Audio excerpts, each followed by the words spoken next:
Boom. Ladies and gentlemen, welcome back to another episode of Strike Thoughts. I'm here with Peter Frost. How you doing, bruv? Boom. Fucking good. Hot. Yeah, it's fucking boiling. So hot, bruv. Melting. Thought summer was over. So we were talking on the other pod about, we're talking on 2Ps on the pod about like how things last for 2 weeks at a time. Like a big news story comes along. Do you hear us talk? Oh no, we were talking about it on Scene of the Grime because we were talking. Have you seen all this stuff about Wiley? Yeah, I don't really follow it. That's fair enough. But yeah, it's like all this stuff. We give everything 2 weeks, and then we were like, "Do you remember Brexit?" It's like, "Yeah, that's gone now." Do you remember coronavirus? Yeah, that's gone now. And then it was like, "What's next? Heatwave." Heatwave, mate. Fucking heatwave. Fucking Corona was longer than 2 weeks. Yeah, I mean, I give everything 2 weeks anyway. Pete, we need to go through this last card. What did you think about the card in general? Fight Island 3, Whittaker versus Till. Yeah, it was. I enjoyed it. I thought it was a good way to like close it out. I didn't even realise as I was watching it, I was like, "Oh shit, this is the last one." And then they're going back to America. But I did hear someone say that like, "Oh, we're not 100% sure because at the moment they're all planned for America. But if something goes on and certain people can't get there and blah, blah, blah, they might, fuck knows, they might just go back." I heard Dana saying like, yeah, he said exactly what you basically said about how like the island have been so good to them that they were like, we'll have more cards here to promote that, to help tourism and stuff like that. It was very entertaining though. Yeah, it's a bit of a shame. On my recording, so did you watch prelims, main card, everything? Sure, I watched prelims. I'm sure I'll refresh your memory. When on my BT recording, so I was away for the weekend in Devon camping. It's really fun in the rain when you camp. Brilliant. I think you choked. Makes you feel alive, doesn't it? Yeah. It's not. Yeah, people say like, "Oh, mate, a bit of rain on your tent's relaxing." It was like Chinese drip torture. Like just. Yeah. It was horrible. The first recording that started for me on BT was one of, I think, got the end of the Betch Kohea and Pani Kianzad fight. Because I was watching there was a show on before. I can't remember what it was. I was watching something, and then it immediately come on after the adverts. Right. They just jumped straight into the fight. Yeah. So there was no introduction, nothing. Like So when you look at the fight, I don't know the other person. I don't know Pani. I only know Betch Kohea. So I'm watching it. I'm thinking, I think I got halfway through the second round. And then you just see this person, I'd never heard of her, and she was just fucking annihilating her. To stand up and stuff like that was so good. And she won a unanimous decision on that. Definitely the more punchy fighter, so that was good. But just moving on to the main prelims then. So we had Tanner Boza Pete against Rafael Pessoa. This Tanner Boza geezer. I know, sick. That was a cagey one as well. It was like, it was just one of them. Someone's getting knocked out. They were taking their time, but it was just like, something's going to happen. Yeah, it was caught his eye though, wasn't it? Like, yeah, he said it was his knuckle in the eye. He said he felt it go in, and he was just like, "Fuck it," I just swarmed him. Yeah, so technically, then that's not. He had a closed fist, and he hit him in the eye. So when let's say you've got someone down on so that's a legal shot, right? Yeah, but I reckon because the I think the padding part of the glove cuts off just before like your middle knuckles, like your bigger knuckles. Yeah. So I think because Chimaev was doing that the other day against someone. Do you remember? So obviously, like you can use your knuckles because obviously that's going to hurt more. But like, I guess that sort of slashing hook that you threw, that rubber or whatever the lever is going to fucking catch your eye as well. Right. So it's like there's so many bits and pieces on that glove. Like it's even like I guess around the wrists, it's tape and some bits are probably like a bit sharp. Like as the fight goes on, so if someone cuffs you or whatever, it's gonna like scratch up the fuck knows. So yeah, you could tell he weren't hurt.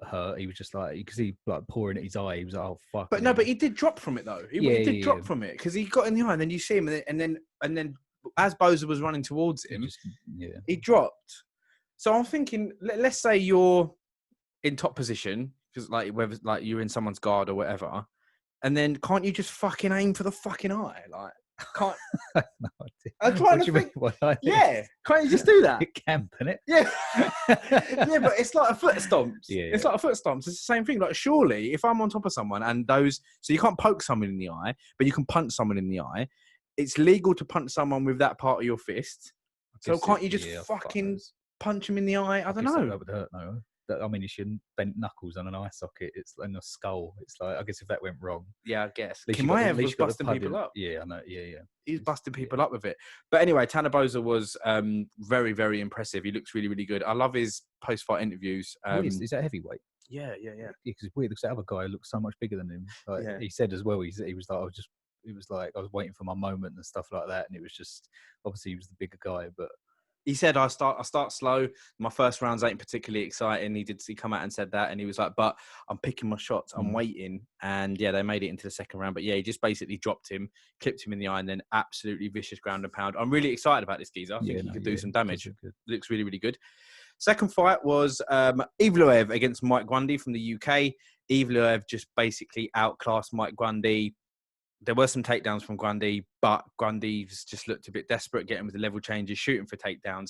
Evloev was just basically picking him apart. What did you think of this? It was interesting to see like that good of a wrestler coming out of England, and but then he still didn't work. It's like he looked good. As soon as he started taking him down, I was like, oh shit! Like, because they were bigging this other guy up quite a lot in the build up. I was like, okay, yeah, like he looks pretty decent, but I'd never really seen him, I don't think. And yeah, as soon as Grundy got him down, I was like, oh, sick, like nice, got shot, like pop straight back up, and then again like pop straight back up, and his striking looks sick as well. He's picking him apart like a fucking machine. All these fighters coming out from that part of the world, they're just like one tracked, like different kind of mentality. I think when you come from, I don't know, like obviously not everywhere in England's great, but we got it all right over here. When you come from Russia, Dagestan, or like Chimaev, these kind of people that are from this country, he's like technically registered as a Swedish fighter, but he's obviously from Dagestan originally. Yeah. They just come from the gutter, mate. There was one part of this fight that was hilarious where I think it was Grundy, or was it Evloev? I can't remember, but one of them grabbed the fence. And Mark Goddard slapped his hand away. Slapped his hand away. Whoever got their hand slapped caught a punch as well or something. They were just like, it's just like 2-on-1. Getting it from both ends. Unanimous decision for Evloev. It was funny when he struck the hand, and then Dan Hardy was like, a significant strike there from Mark Goddard. So good. So fucking good. So yeah, I was really impressed with Evloev. Like you said, his striking, he just looked so technically efficient. Yeah. He's just basically picking him apart. Obviously, with Mike Grundy, UK fighters, we'd love to see him win, but unfortunately, he just wasn't up to the par there. The next fight was Tom Aspinall against Jake Collier. I do like the way Dana does this, where if the main card is like a Brazilian fighter, there'll be lots of Brazilians. And then obviously Till's British, so there's lots of British fighters. Yeah. I do like that. But we had Tom Aspinall, Pete, against Jake Collier in the heavyweight division. Do you remember this one? Yeah, sick. Well, I'll say sick. I don't... I don't know how good the other guy was, but I mean, for him that was his debut, right? Yeah. So to come in and he looked so confident as well, it'd be good to see him matched up against someone a bit better. But be good to see him, like you said, come up against some quality opponents. I don't know about Collier, but I know that, this was Aspinall's heavyweight UFC debut and obviously heavyweight debut. He's had a few pro boxing fights and won those. But the combination was just amazing. Yeah, you can tell he's got like technique and stuff, but it's just how good that Collier was. Yeah, true. Rainbow man, right? Yeah, journeyman. We say there's no journeyman in the UFC, and then we spend the whole time talking about journeyman. Clean 1-2 landed from Tom Aspinall, and really good post-fight interview. I love Dan Hardy, bro. His post-fight interviews were fucking amazing. And people slagging him off and stuff. Like, we'll talk about that. Not that, but just in general, people. I'm sorry, it's all Americans. It's like, oh, it's another Brit commentating. He's not a good commentator. Blah blah blah. It's just like he's being biased towards the English fighters. Okay. He's not being biased. You just get excited, but. He might know him. Like, do you know what I mean? Yeah. Like, I don't know what you want. I don't know what people want. It's ridiculous. I'll tell you what, bruv. Dan, and again, we're probably being biased about a UK fighter. His analytical skills, bruv. Yeah. Unbelievable. He's been doing it since he's one of these, like we was talking about the other week, the kids that do it from a young age. I know these, what we were saying about obviously in Russia and Brazil and stuff, they're born, not almost born into it, and then they're in the gym when they're young, they're fighting for survival, and it's like, oh, fucking for a lot of them it's either like drugs or that sort of lifestyle, or get in the gym and learn jiu-jitsu and stuff. And Dan Hardy, I've read like some of his stuff, and he's been doing it since he was a kid. Been out like training with like the monks. Do you hear about that? When he was like he went out, he done it himself. He was just like, I just want to go and live out with the monks and see how they live. So he's all spiritual and shit, like that's sort of sick. Like GSP sort of style, but like he's just all about like martial arts. So I remember watching him fight because he's quite soft spoken. and then you see him in the ring, and he'd have like his red hair, and he'd just fucking be a machine. So we went to one of the UFCs in London. Like, this was years ago now, and it's like it was Dan Hardy against Condit. I don't know if you remember that one. He lost to Carlos Condit, didn't he? Bad knockout. Yeah. And we was loads of the tickets got sold out like instantly. And I was like, my mate, I said to my mate Jack, like, we got to go no matter what. I'll fucking get the tickets, and we'll just sort it out later. I messaged him later. I was like, them tickets for fucking 375 each. He's like, what? I was like, yeah, I had to fucking get them. We were about 6 rows back from the front. No shit. And it was sick, but it was sick while they were standing. So that fight was amazing because we were looking straight at it, and it's like you could hear the shots landing. And then it was, I think they both threw a right hand, left hook, but they both missed the right hand. They weren't trying to land the right; they were trying to land the left. But I think Condit blocked a little bit of it, and Hardy was just like chin up and just like smack, and just, oh my god, like just the way that he dropped, and everyone went quiet. I looked at my mate, I was like, oh fuck, you know. Condit's just walking around like, I was like, who the fuck is this guy? Like, have you heard? I've heard it on 2 or 3 different podcasts.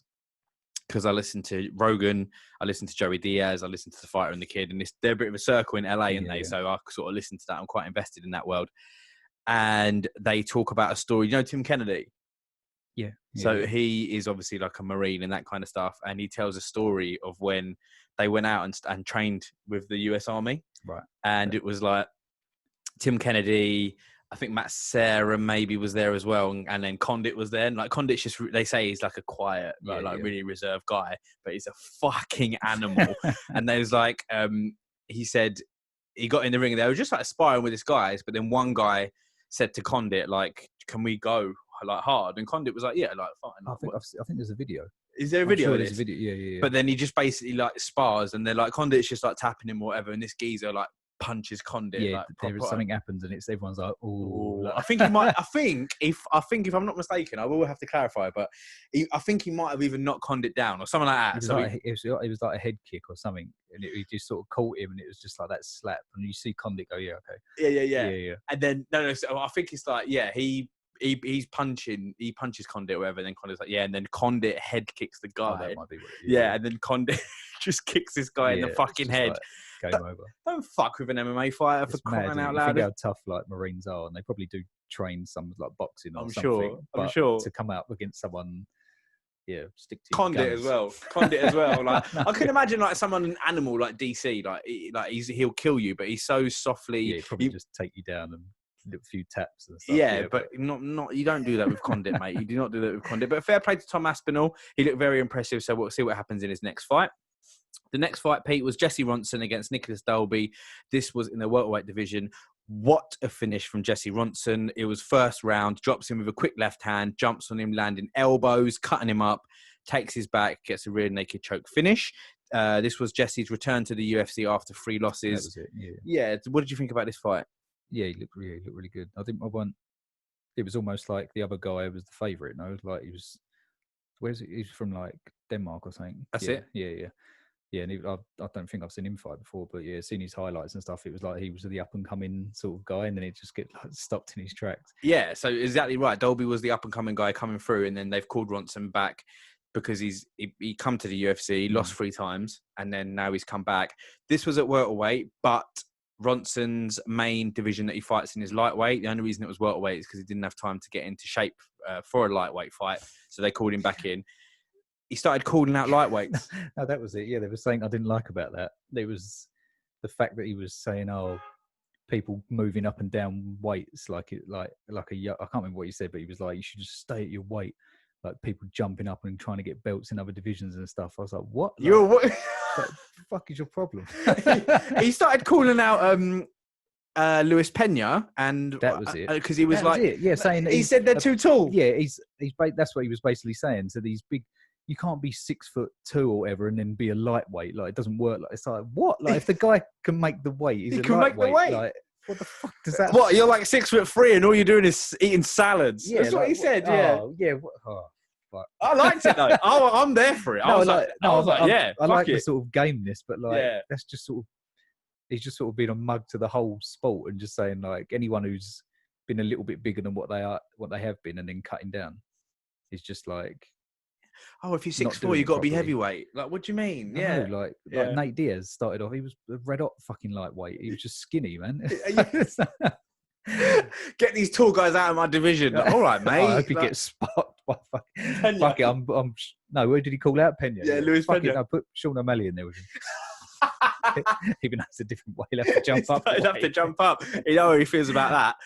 It was, like you're 6'3" and you're too tall for the division. I want to get these tall people out of my division. Fair play, bruv. Crack on. He was like, a bit of short man syndrome. I'm thinking, bruv. Yeah. I just want now. Luis Pena. Imagine Luis Pena watching that. Like, the fuck? What the fuck have I done? Doesn't even know the guy. Probably like. So jealous. Isn't it? Love it. How long has he been at UFC? He's been out for a year after 2 years. Sitting there stewing, just like these tall cunts. Fucking love it. Brilliant. Pete, the next fight was one of my favourite fights of the evening. It was Francisco Trinaldo against Jai Herbert, also from the UK. Not the best night for British fighters. This was in the lightweight division.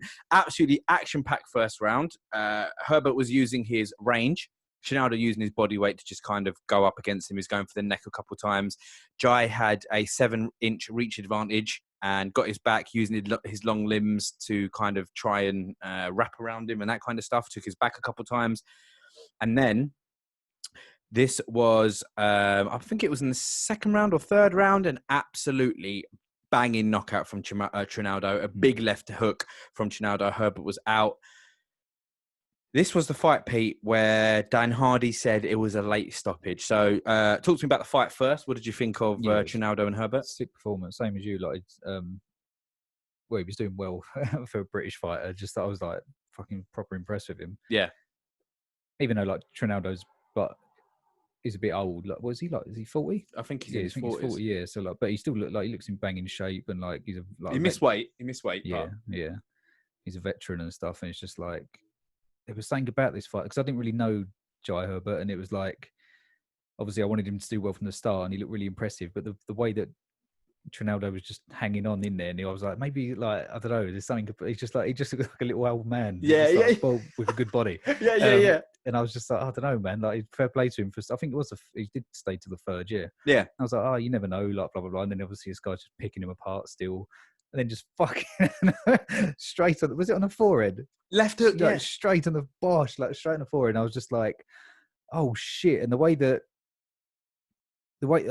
be honest, I think I've only watched it as I was watching it and the highlights that they've shown. I've not watched it back and watched it from whatever if they've got any other angles and shit. But at the time I was like, it was when Trinaldo stopped that I was like, okay, it's done. And then Herb Dean's just like, there was a split second where I was like, oh, maybe you should have stopped it then when Trinaldo stopped because the guy's not moving. Do you know what I mean? The thing is that the way he fell back was horrible because he was there and then he's just sort of like fell backwards. Yeah. He fell back like really badly. And it was like usually people, like Bisping, when he fell back, he was stiff as a board. But I think the way this guy's hands fell almost looked like he was ready to defend himself. It was like this and it was just like, I don't know whether he was looking at the guy in the eye or whether he was looking over. I couldn't see his eyes. I don't think Herb Dean could either because he was like behind him. But that split second when Trinaldo looked at the ref and then went, I don't really want to carry on. You could argue there he should have stopped it. But then I looked back in the replay, like 4 punches. It's like, fuck, like 4 punches after him going, I don't think I should be punching him anymore. Okay, 1, 2, 3, 4. And it's like, I think the 4 punches, if it was just 1 punch and then he was like, whoa, or he was like making his way over there, I don't know, but I'm a bit, but then I've heard Herb Dean's argument and I agree with that as well. Like, so it's 50-50 where he said people in the crowd, especially where it's so quiet, should not be shouting out, stop the fight. He said that there should only be 2 people that should be shouting, stop the fight, the fighter's corner or the physician. Yeah. Yeah. Which is like 100% true. I'm with him on that. Right. Like, if Dan Hardy's saying no, I don't know what Dan Hardy said about that, but obviously that was his natural reaction.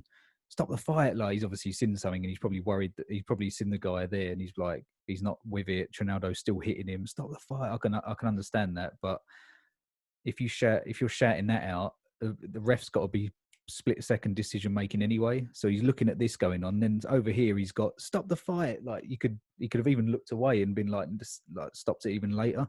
So I can understand you can't be doing that shit either. It's just let the ref do what he's doing. He's a professional ref. He's one of the best, if not the best. But I think it was just a weird situation. I don't know. Hardy kept saying that's the second one. I don't know what the first one was. No, neither do I. Maybe there was one earlier that we didn't see. It must be on the UFC Fight Pass fights. But do you know what? It happened, and I'm sure they'll both move on for it. They're both consummate professionals, but people giving... And then the thing is, people just get involved. People giving Herb Dean shit about it is pointless, and giving Hardy shit about it is pointless. Yeah. They're both trying to do their job. They're both professionals. But Hardy was just Hardy was going in. Felder was pissed off about it. Felder said on commentary, I love the UFC, bro, because it's the only sport where the commentators, they're allowed... Everything's open, isn't it? There's no... If this was something else, maybe not boxing, but if this was some other sport, there'd be like inquiries afterwards and fines and bans and shit. And it's like, no, look, it's just emotions are running. It's a fight. Sky high. It's like, out of any sport, it's like probably even more so than boxing, because someone could get seriously fucking hurt if they do get their neck cranked a certain way or whatever, or they do go unconscious and don't regain, I don't know, but like, yeah, everyone's on fucking red alert, like, for the whole night, and it's just, yeah, I'm sure they'll be fine. But Herb Dean's still one of the best refs, and like Dan Hardy, yeah, he's a fucking wicked commentator. And I'd love to have him and Bisping on. That would be sick. He's so good. They must be mates. If that was in UFC London, they got to get them two on. And, and then even the third commentator, Dan, whatever his name is, John. Sorry, he's British. Yeah, like he's decent. Yeah, when I first heard him, I was like, "Oh, who's this guy? He sounds a bit like he doesn't know 100% what he's on about. He's just trying to be a broadcaster." Yeah, but he's actually like, I think he does. Who was he sparring with in the cage? Felder, I think, on the beach. Yeah. Oh, right. He's like, oh look, I got you there. Like, Felder's pissed himself. But Felder was like, that pisses me off. He said that while he's commentating. He was like, that really pisses me off, because there was unnecessary shots there that Herbert took. But, I think it was a slight late stoppage, but you have to remember, I think Trinaldo, I think it's on the fighters to just, I know he's a professional, he doesn't want to hurt the guy, but Dan Henderson it. Fuck it. Just keep going. Yeah, like you're supposed to fight until the ref stops it. The only person that I've ever seen just accurately do it properly, and obviously there's been like a few situations with the walk-off KOs, but no one does it like Mark Hunt anymore, bro. Where when he hit you, you knew you were done. Yeah, he knew it. Like they're out. The best one I ever saw was Machida against Munoz. Do you remember that? I can't remember that one. It was a fucking. There was nothing happened for like the first 30 seconds, and then it was just a whack, like a head kick, like. But he blocked it and just dropped back, like smashed his head against the floor. Lyoto Machida come running over, but he sort of got to just about where his feet was. And then he just stopped and was like, no, just like walked away. But I swear he might have even gone like that or something. And I was just, he almost looked concerned. He just went, oh, no. They must be able to see. Like, I know that's probably what Trinaldo saw. He probably looked at his eyes and was like, he's not looking at me. He's looking over there. Like, he doesn't know what's coming. Yeah. They know. Yeah, I think they know. There's so many good knockouts like that. I remember when Rashad Evans fucking head kicked Sean Salmon. Do you remember that? And he's out. He's done. Yeah. Like, you just know. And when Barboza spinning wheel kicks Terry Adam as well, it's like, you know when they're out. But I don't know. It's like I can see it from both points of view, and like I'm sure they'll move on from Dan it. Henderson knew Bisping was out. Of course he fucking did, mate. Fucking Masvidal knew Askren was dead. No, God, that one, I was like, oh, come on. Yeah. Masvidal was like super necessary, Peter. The main card was, I'm trying to reduce the amount of times I say on the pod, by the way, because I listened back to Strikeforce the other day and I said about 15 times. So if you hear me catching that, just be like, oh, stop saying that. Khamzat, so annoying, mate. Khamzat Chimaev against Reece McKee, Pete, in the welterweight division. Chimaev fought at, what did he fight at the week before? Middleweight. So he fought at middleweight, then this is at welterweight.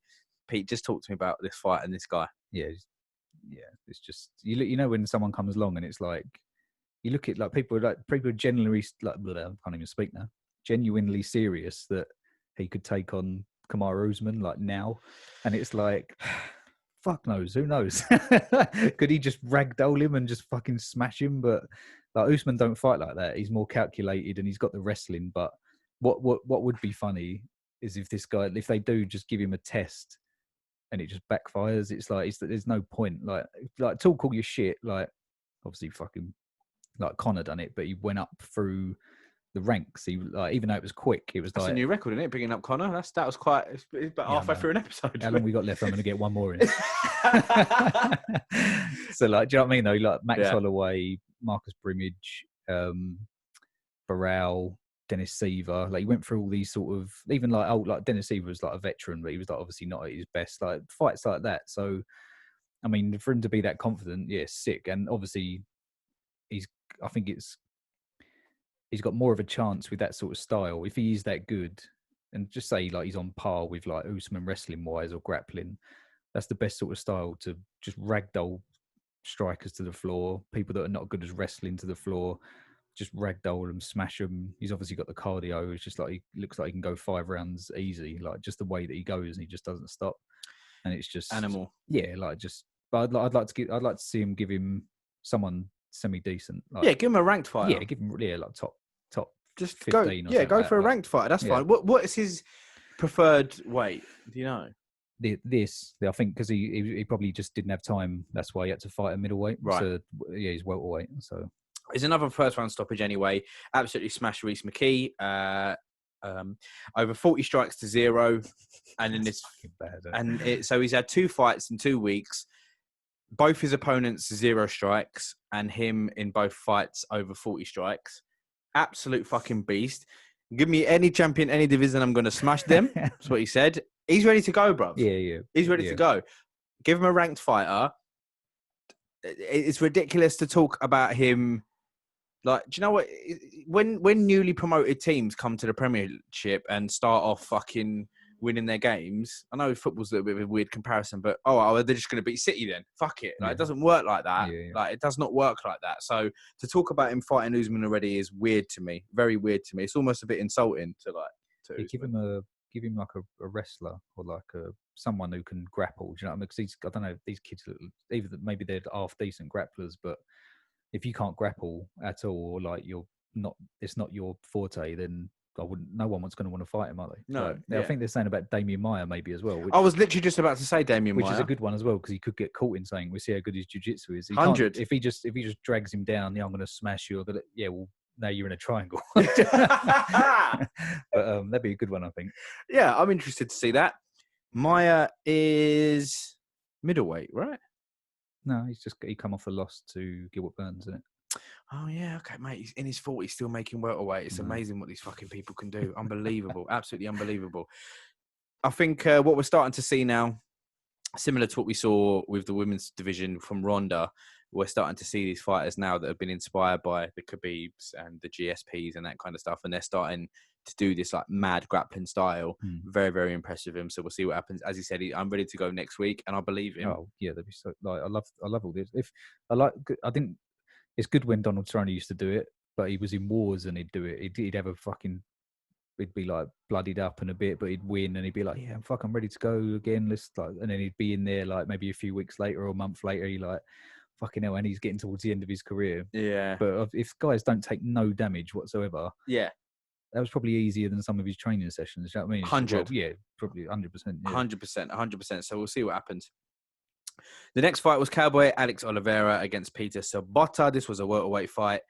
Started off trading some big body kicks. Quite a close fight. Sobotta got a cut on the eye because he got an eye poke. Pete, what did you think of this fight anyway?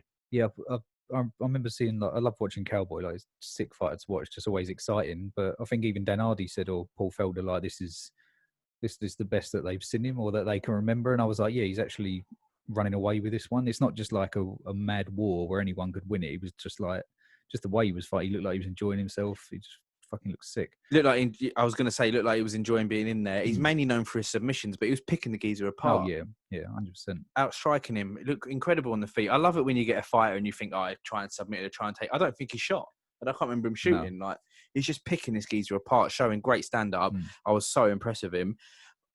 And again, like, Did you finish him? No, it was decision. I think he got the unanimous decision in the end. What does his future hold then, Pete? Because he's not a young man. No, what's that? Welterweight? Yeah. Fucking give him Kamaev. Fucking you give him Kamaev, innit? Fuck it.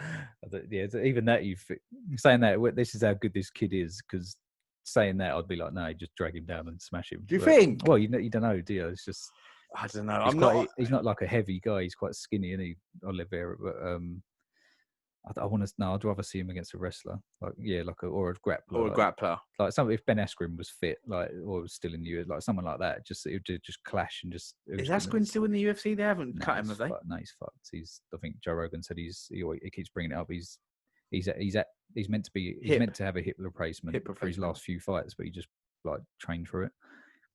Absolute animal. Fair play to Cowboy Oliveira though. He looked really, really good, and yeah, I think you're right, Pete.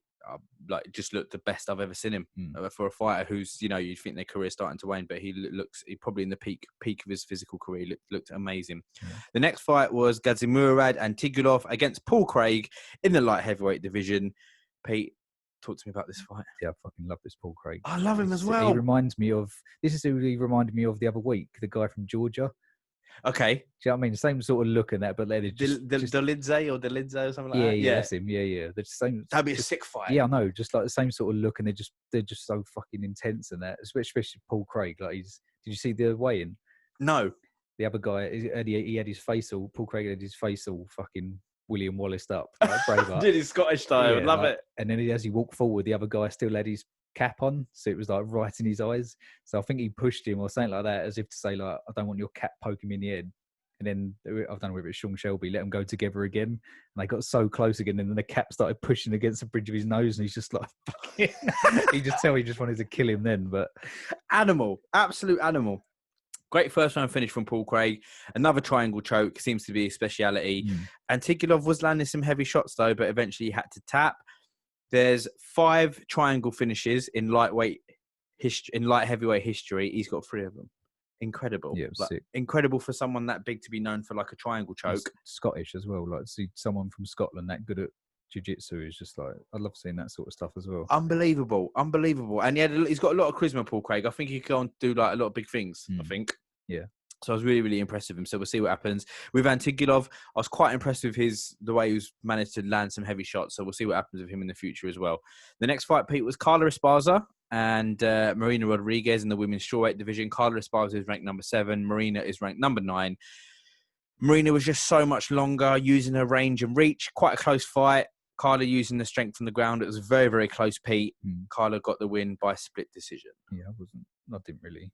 It could have gone either way, I think. It was just, she looked a bit more battered up, and her eye was fucked. Yeah. Her eye was horrible, man. Fucking horrible. Second most wins in strawweight history behind Joanna Jędrzejczyk for Carla Esparza. She's saying she wants to get back in the title picture. It's difficult in that division, isn't it?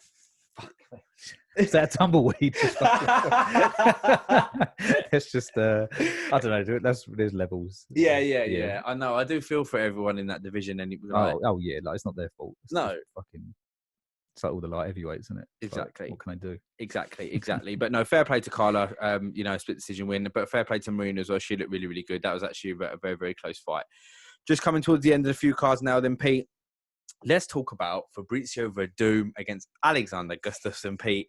This fight warmed my cockles. It really, really did. I'm a very big fan of Gustafsson, but Peter, talk to me about this fight. This was the one I was probably most gutted about. Yeah. And I was just like... Why though? Well, not because I don't like Verdum, but I just wanted Gustafsson to not even win, but just look good. Do you know what I mean? At heavyweight. And just the way that he come out, I was like, he's moving. He looks all right. He looks light on his feet.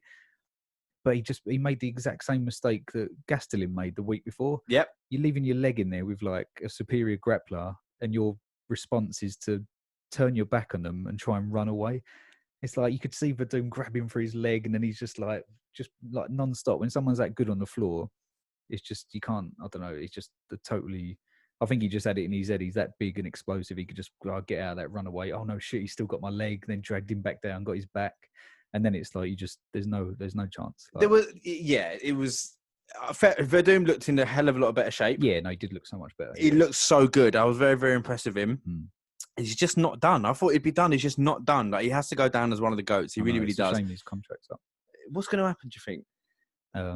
He's already come out and said a few things, or other people have recommended stuff like, "I'll go and fight Bader for the title, and then you'll be like one of the greats because you'll have that." That's title Bellator, right? Yeah, yeah. So I think he Strikeforce champion. So Strikeforce UFC. Yeah, I think it was DC saying it on the Ariel Helwani podcast. Like, right. So he was saying, yeah, if he wins all 3 belts in them he's got to go down. Yeah, he's one of the best. Like 100%. Very, very extremely quick tap from Gustafsson. I tapped before he tapped. As soon as he saw it. The thing is, when you're watching a fight like that, and it's very very rare, but when he's just holding on to his arm and that's his only defense. Oh yeah, that's done. You're not doing anything else. Like, it's just a matter of time, and Verdum's just there like, I'm gonna get it. I'm gonna fucking get it.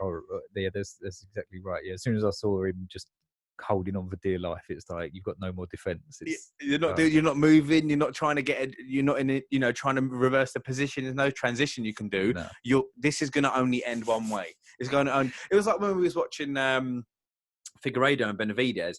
Every time he kept getting his back, I was going, he's going to choke him out. Yeah. He's going to choke him out. Benavidez, like we spoke about, he got out a lot of the time, but it's like he was just only ever going to go one way. From what you saw of Gustafsson, and I know it wasn't a lot. Like, I don't know, his shots. I don't know. I was expecting him to have more snap, a bit more power because he's a heavyweight. I couldn't really see. He didn't even really throw many though, did he? He was only like I can. This is just a blur to me, but I just remember maybe like 3 or 4 punches, and then it went turned into the grappling.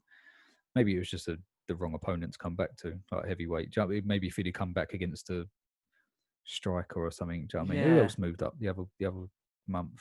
OSP, someone like that. Like, do you know what I mean? Like a striker or whoever OSP fought. Ben Rothwell, something like that. Do you know, just go in there.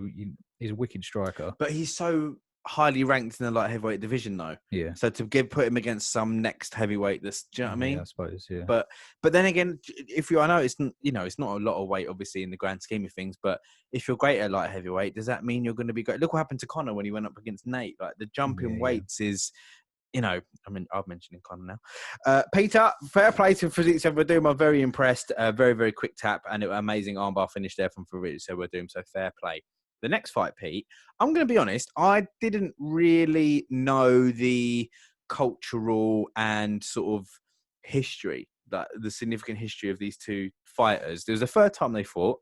Rogerio Nogueira against Shogun Rua in the light heavyweight division. It was Nogueira's kind of farewell fight, and he wanted to do it against Shogun, who he's fought twice before. This was the third time. Rua gets the clean sweep, 3-0. What did you think about this, Pete? Yeah, I didn't realise I'd seen both fights, like the earlier fights before, but they were like years ago when obviously they're in like Pride and stuff.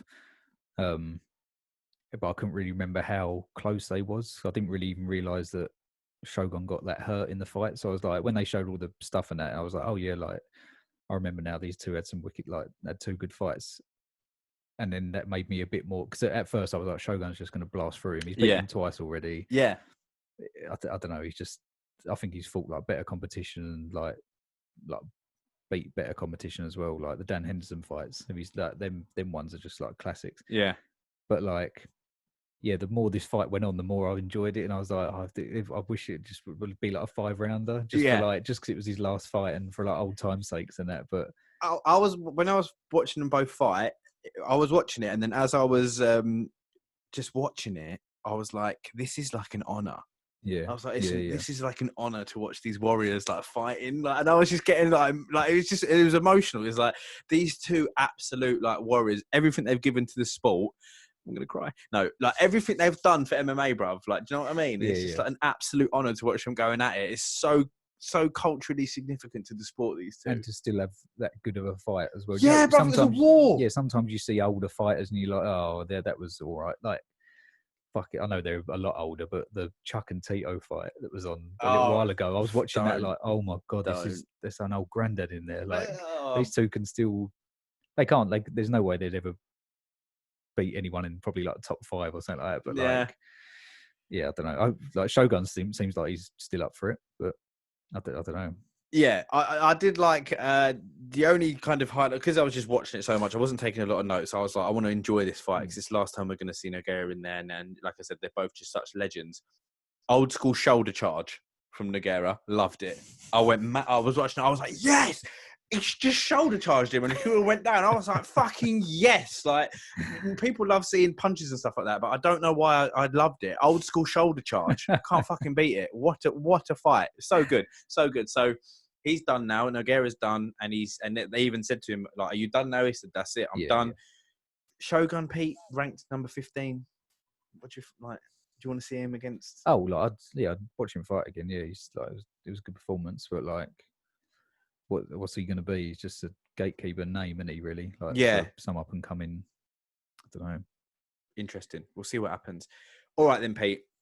So I mentioned I was camping in Devon on the weekend, and I had my phone up. I was absolutely pissed as well. Did you have it on? Yeah, so I had my phone up there, and then I was like, oh, fuck it. Like, I've had a couple of drinks, I'll be all right, and then passed out. And then I literally woke up while Darren Till was walking out, and I thought I was tripping because there was no music. Yeah. I was like, what the fuck's going on? And then it was like, the commentator was like, no, he wants to come out to no music. So I was like, cool. So I watched this fight live.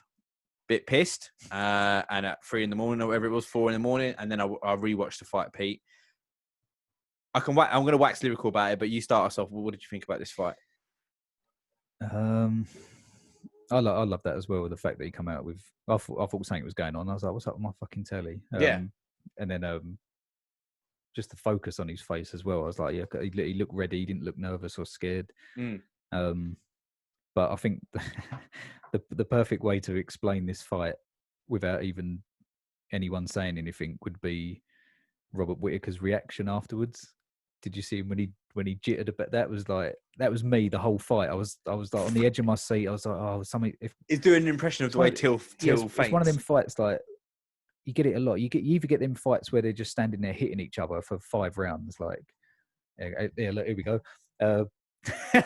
Conor Nate too. Fucking hell, yeah. So 5 rounds, they're hitting each other. There's a couple of knockdowns, but no one's going out cold. Do you know what I mean? Yeah. But every time these two come together, it's like, oh, something's going to happen. Yeah. Oh, something's going to happen. Yeah. And it's just, and then they back off, and then they go again. It's like, oh, and then when he dropped him with the elbow, that was like, I was like, at first I didn't really realize how much he'd hurt him because he recovered so quick. But I was just like, when I showed it in the replay, I was like, fuck, it's like the Kelvin Cater sort of on Jeremy Stevens, like, and I've sort of think to myself, why didn't he go for it a bit more and just fucking go hell for leather? But he done it like he recovered so quick. He's such an animal. But yeah, I enjoyed it. It was people moaning about it, going, "Oh, that was the most boring fight. That was Till's worst performance. Whittaker's blah blah blah. Like he just went for the easy option with the leg kicks, and I'm just like, no, man, that's not how it works. Apart from his wins, obviously, you know, when he smashed Cowboy and I know he beat Gastelum as well. Yeah, that one was like this, but he didn't do as much. Yeah, like he just sort. I thought it was a great performance from both fighters. Yeah, just great from both of them. The only thing I want to say is, like, you know, the whole card. And again, I don't know why the UFC do this. They did the same with when Nunes was fighting Ronda. Like, all the focus in the build-up to fights just seems to be on the wrong people for me sometimes. I was watching this. Till's plastered everywhere. Till's on social media. Till. And I'm like, Robert Whittaker is a fucking animal. Yeah. Like, I don't understand. And I know that he's got more of the charisma, and Whittaker's probably not as charismatic as Till. Either that or he doesn't. They don't want to do that sort of shit. 'Cause, you know, he said he sort of wanted. There was some bits about him where he's moved out to the country and he likes sort of just being on his own, getting away from all this shit. And I can't even remember the build-ups to like the Romero fights or anything. Maybe I don't remember. Maybe he's just not that sort of low key, bro. Whereas Till was always like saying shit. Till was doing the right thing, to be honest. He's like, he ain't winning. No, like he's doing the shit with Ariel Helwani and like he's in with the right people. Do you know what I mean? It's just his name's going to always like sort of be there. Yeah. And it weren't a fucking bad loss. I honestly, like, because people, this is the other thing as well. I don't usually comment on stuff anymore because then you get into stupid fucking arguments with idiots on Facebook. Correct. But so what someone said saying, and as a joke, I was like, well, no, I think I even said like, oh, that was one of the most stressful fights I've ever watched. Like, just not knowing what's going to happen and being on the edge of my seat. and someone was like, oh, blah, blah, blah. Someone messaged and someone else, and then someone agreed with me, and then someone said something like, if you thought that fight could have gone either way, you're fucking blah, blah, blah, blah. And I was like, well, the tweets that come up in the bottom left, that, like you said the other week, they're coming in from pros and stuff. I saw quite a few saying this could be 2-2. Yeah. Whoever gets the last round is going to get it. And I thought Till won the last round. Apart from the little takedowns and shit at the end of the round, I thought he was aggressive. He cut him with the elbow. And it was just, I thought we got the 5th round, and I think maybe he won the 1st. So I said there was one in the middle that he might have scraped, maybe the 3rd or 4th, because I think it was the 2nd one when he got knocked down, wasn't it? Like, so I fucking wasn't like stressful, and it was close. Yeah, like, fucking very close. Even Whittaker said that's like one of the most stressful fights I've ever had. Technically, it was all over the place, and my brain was just on fire. The champ tweeted, Adesanya tweeted saying, "I still want to fight Till one day." Like, he wouldn't do that if it was shit, or like maybe obviously he thinks maybe he could just smash him, but then was. Do you know what it is, bruv? People complain all fucking day about boring ground fights. This was okay. So this was a 5-round stand-up war. Yeah. Every time they exchanged, they were landing. Every time they exchanged, it was mad kicks being thrown, man punches being thrown. The technique, standing. What's his name? Fiziev. The Fiziev. The Matrix back. That happened like 3 times. There was so many. No one mentions it. No one talks about it. Like, it's like things get lost in the fight. It's like, listen, a round is 3 minutes. A lot happens in that 3 minutes. Yeah. It was just an absolutely unbelievable technical fight. I enjoyed it so much. It's very rare. 5 minutes. Very rare. 5 minutes. Sorry, 3 rounds. Three rounds of 5 minutes. Like, it's just unbelievable. Five rounds for a main event. It's like so much can happen in a fight. People just forget. Like, it's probably because people. Probably like them sort of fans are fucking probably fans that switched over one night and Weili Zhang Joanna was on. They're like, oh, this is good. And then like they turn over, it's like, why are they not hitting each other? yeah. It's just them people that say them sort. Even the because I'm a diehard fan. I enjoyed the Romero Adesanya fight. Yeah. I enjoyed them just standing there looking at each other. Tetchy, but I was thinking, oh my God, something's going to happen here. Yeah, just them little things that can happen. It's just people. I wouldn't go as far as Lewis and Ngannou. I wouldn't say I enjoyed that one, but I can't even remember that, exactly. Shit fight, absolutely shocking. Worst heavyweight fight of all time. Fucking hell. Peter, I just want to say again, like a lot of stuff gets spoken about Till, and he's always in the limelight. Whittaker, absolutely impressive him. I knew he was going to win. I don't want to say that, but I think people were sleeping on him a little bit, and he really shut the doubters up. I'm looking forward to seeing him. I'm looking forward to seeing them both again. 100%, 100%. Whoever they're against, getting exciting. It really, really is. They asked Till. This was another thing I wanted to say. How much time have we got? This was like, I'll be quick, but they said to Till, like after the fight, one of the reporters was like, "Oh, Till, I know you don't like to make excuses, but talk to me a little bit about your leg. You said that you had a leg, injury, blah blah blah." And then Till was like, "Yeah, I don't like to make excuses, but yeah, my leg after the 2nd round was fucked, and I just couldn't move, so I was quite static." I'm thinking that happened during the fight. So it's not an excuse. Like, if you broke your toe walking into the cage, then that's something to be. But Whittaker kicked your leg so much that gave you an injury. That's part of the fight. Yeah. Like, that's an injury you sustained during the fight. So you can't be like, "Oh yeah, I lost because of my leg." You lost because you got kicked in the leg. It was different. It was like that oblique kick, wasn't it? And I think jokingly he said he wants some banned because he did it. He did it, didn't he? Yeah. Who did he do it to? Wonder Boy. Wonder Boy said he didn't like it. Well, loads of people don't like it, but did he beat Wonder Boy? He did, didn't he? Yeah. That again, very tetchy. That fight. He dropped him in that as well. Yeah. But that's what I mean. That tetchy, because I said before, like obviously Thompson beat Whittaker, and I was like, that's the style to maybe beat Whittaker, is that karate in and out point fighting. Like, but obviously didn't do it. No. Didn't do it. Peter, let's very quickly just go through the fights that's coming up. So we'll get together next week and go through these. We've got Chris Gutierrez against Cody Durden. We've got Jamal Emmers against Timur Valiev. Eric Spicey against Marcus Perez. This dude, Pete, is the guy that jumps around, backflips and fucking... Okay. Not really into all that. No. And he's lost twice in a row. Okay. So we'll see what happens with Marcus Perez there. Like, listen, mate, just stick to what you know. Ray Borg is fighting Nate Maness. Did he fight the other night, or was he meant to? No, did he not fight? I think he lost a little while ago to someone. Yeah. I think he lost. The sort of Native American looking guy. But yeah, maybe it's because I just saw this Ricky Simone. That's it. Yeah. Oh, and then I thought I just thought he was meant to fight on an earlier Fight Island one, or maybe I was looking at this card. Can't remember. Chatting shit. Sorry. Ed Hertman against Gerald Meerschaert. Go on, Ed Hertman. Have these fought before? No, I'm trying to remember. Anyway, that'll be a good fight. Yeah. Frankie Sainz against Jonathan Martinez is the bantamweight prelim main event. Then we've got Kevin Holland against Trevin Giles. Kevin Holland, very impressive his last performance. Lando Venata against Bobby Green. Very impressive Bobby Green's last performance as well. Vicente Luque against Randy Brown. This dude excites me. Yeah, I'm not sure about Randy Brown, but I'm sure just whatever fight Luque's in is going to be good. Absolute animal. Then we've got Joanne Calderwood against Jennifer Maia in the flyweight division. The run number 2 fighter against the number 4 fighter. And then, Pete, we've got Derek Brunson against Edmund Shabazian. I mean, an interesting main event. Not two fighters that, jump out at you, but they're quite high ranked in the middleweight division. What have we got there? Number 9 against number... I can't fucking see. I know. Who have they made them fucking numbers for? God, I can't even see. Anyway, this will be a good fight, hopefully, in the middleweight division. I think we'll leave it there, Pete, unless there's anything else you want to finish on. I don't think so, no. I was going to bring up a different sport, but we'll leave that. What? Boxing? NBA. Fucking hell. It's back tonight, isn't it? It's back tonight. Starts tonight. Second best sport after this. Football's just gone, isn't it? Football's gone. Football's gone. Football's dead. And I don't know if you know, but I used to be quite good at basketball.